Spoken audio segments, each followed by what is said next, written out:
This channel does not promote any violence, harmful, or illegal activities. All content provided by this channel is meant for an educational and information purpose only.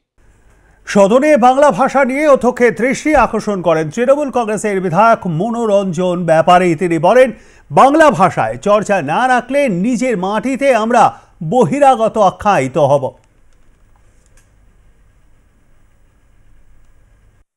সদনের মধ্যে কি বললেন বিধায়ক মনোরঞ্জন ব্যাপারী, তার কাছেই সরাসরি চলে যাব।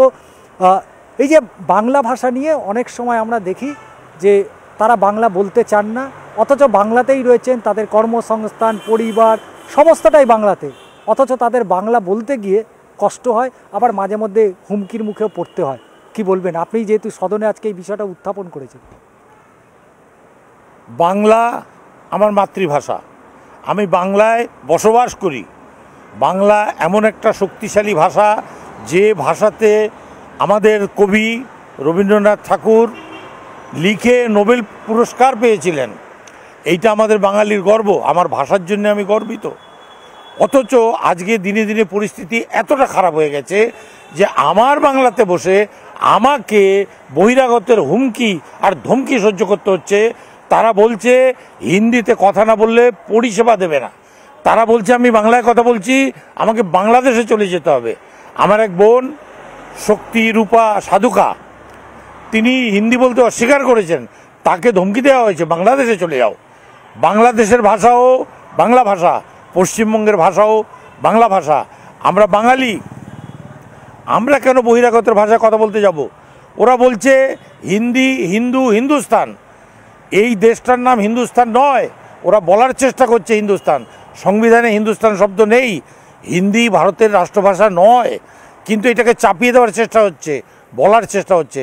এবং ওদের দুঃসাহস এতটা বেড়ে গেছে যে আমার বাংলার বুকে, কলকাতা আমার বাংলার রাজধানীর বুকে দাঁড়িয়ে আমাদের মানুষকে ধমকি দিচ্ছে যে হিন্দি বলতে হবে। এর বিরুদ্ধে একটা তীব্র প্রতিবাদ হওয়া দরকার। আমি করেছি, আমাদের মতো অনেক মানুষ করছে, আপনাদেরও করা দরকার, এগিয়ে আসা দরকার।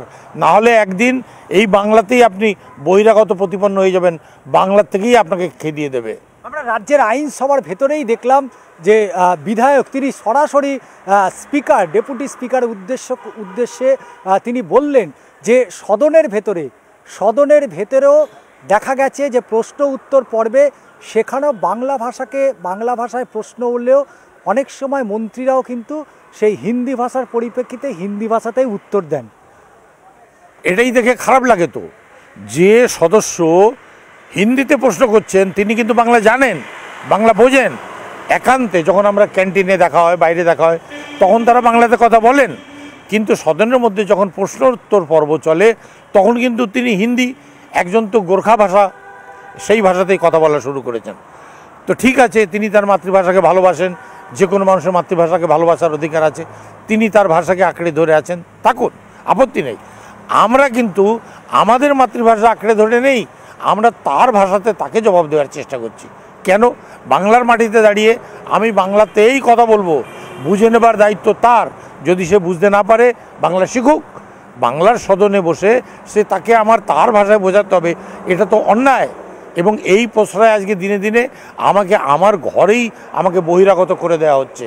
আজকে আমাকে বাংলাদেশি বলে ডেকে দেওয়া হচ্ছে বাংলায় বসে, এটা অন্যায়, এর বিরুদ্ধে প্রতিবাদ দরকার। সদনে আজকে যে কথা উত্থাপন করলেন, তারপরে কি মনে হয় যে এই যে আপনার যে দাবি, মানে আপনি যে বিষয়টা উত্থাপন করলেন, সেই উত্থাপন বিষয়টা নিয়ে অবশ্যই এটা বিবেচনা হবে বিধানসভায়?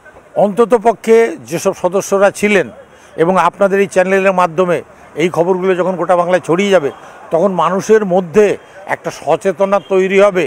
তারা বুঝবে যে আমার মাটিতে আজকে আমি বহিরাগত হয়ে যাচ্ছি, আমাকে আজকে ঘুষ পেটিয়ে বলা হচ্ছে, অথচ এই মাটি আমার, এই ভাষা আমার ভাষায় আমি কথা বলতে পারবো না। যে ভাষায় আমার মার কাছ দিয়ে আমি শিখেছি, সেই ভাষায় আমি আমার মাটিতে দাঁড়িয়ে কথা বলতে পারবো না। এর থেকে চরম লজ্জার বাঙালির আর কী হতে পারে? ফলে এর বিরুদ্ধে একটা প্রতিবাদ তৈরি হবে, এই আশা রাখি। অর্থাৎ বাংলায় থেকে বাংলা ভাষা কথা বললে সেখানেও কিন্তু হুমকির মুখে পড়তে হচ্ছে, এবং যে কারণে আজকে রাজ্য বিধানসভা, রাজ্যের আইনসভায় এ বিষয়ে উত্থাপন করলেন বিধায়ক মনোরঞ্জন ব্যাপারী। এখন দেখার বিষয় যে বাইরে অর্থাৎ শহরে বিভিন্ন সময় বিভিন্ন স্বেচ্ছাসেবী সংগঠন তারা বাংলা ভাষা নিয়ে সোচ্চার হচ্ছেন, বাংলা ভাষায় কথা বলার জন্য সোচ্চার হচ্ছেন, সেই জায়গায় দাঁড়িয়ে একজন বিধায়ক যখন আইনসভায় এ বিষয়ে উত্থাপন করছে, তবে অবশ্যই সেটা যে কতটা ভয়াবহতা রূপ নিচ্ছে তে কিন্তু বলার অপেক্ষা রাখছে না। চিত্র সাংবাদিক পার্থ চক্রবর্তীর সাথে ষষ্ঠী চট্টোপাধ্যায়ের প্রতিবেদন, আর প্লাস নিউজ, কলকাতা।